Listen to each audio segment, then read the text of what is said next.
So, what's up mga katropa? Nandito tayo ngayon sa Mississauga, kung saan kakain tayo sa Seafood City at kung saan katabi rin niya ang ng Jollibee.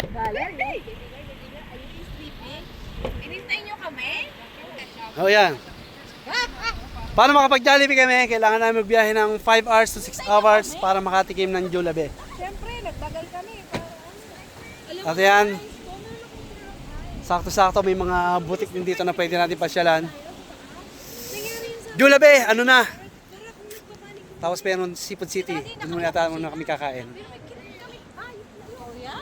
So marami yata ang Filipino cuisine ang ano nila dito, ang tema. Pero syempre, hindi mawawala ang ating Jollibee. Jollibee, namiss ka namin. Syempre, kasama pa natin ang gangs. Where's Janessa? Sleeping like a baby because she is a baby. So, ipapas ko muna. Papasok sa loob. Tuloy natin. At bago tayo pumasok sa seafood supermarket, mag-outfit check muna si Kuya. Kuya, outfit check! Outfit check. Ilabas mo yung ano. Ang mga basurero ng Budroy, dala pa mga rito. At ang kanyang katandem, si Edom. Yeah. Outfit check eh. Naka-cracks lang siya. Sa akin nag-speed cut sa Kailangan masulit natin ang pagkain. bagay na. So, imagine mo, biyahe ka ng 5 to 6 hours, tapos kakain ka lang ng 30 minutes. What a life, makatingin mo lang ng Jollibee. Hindi sabi. Lumaglag. Oo.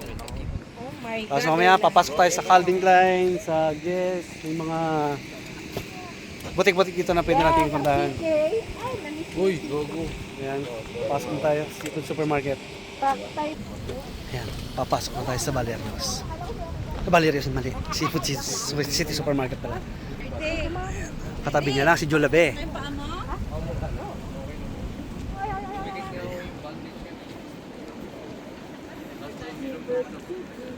Kain tayo ng kung anich-anich. Marami tayo papasyalan mamaya. Celebrating true Filipinos goodness. Yes, at saka yung Calvin ako natuwa talaga.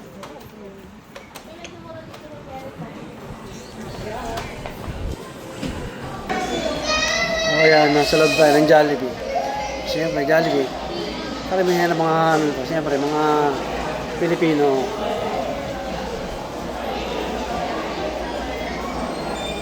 So, nakaupo na tayo, nag-aantay na tayo ng order para sa ating foods. May sounds talaga. Kaya, I don't know,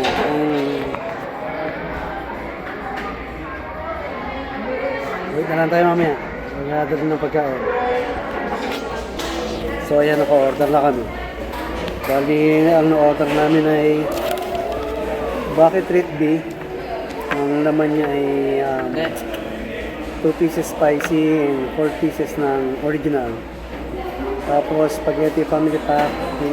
Ito na lang. So, ang total namin ay 90. or here? Here. Okay.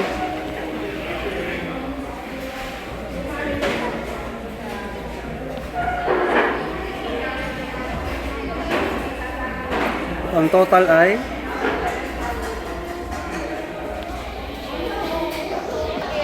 so yun, kaya can you imagine Hindi na tayo mag-take $90 out. $0.34 ha? Hindi na tayo mag-take out. Take out pa mamaya kuya kasi mag-ikot tayo tayo sa ano eh sa mga chicken Same? $91 multiply mo sa 42.9 or 43 so equivalent ng 6 pieces chicken something. Pero sulit naman siyempre kuya, outfit check 3,000 something. Guys, kumusta kayo guys? Teka lang, ano yan? 3,000 something daw sabi ng kuya Alin? ang bill natin so 3,000 something para sa 6 na pirasong chicken tapos isang ano ba to Kaya natin gravy, spaghetti, Then, 3 rice. Ha? So, ang price ito ay ube pa yung akin. 3.99. Cold flour. So, $4 ang isang rice. Si Kuya hindi siya magra-rice. Actually, baliktad yung damit ko. Hindi, okay lang. Hindi siya balik ko. No, hindi siya balik. Stop, guys. One wrap. Chicken. One wrap. Tapos 3 rice. Tsaka mga paypay. Ube pay. Yung isang drum na spaghetti. Yun. So, yun na. Ito lang. So, kakain na tayo. Para sa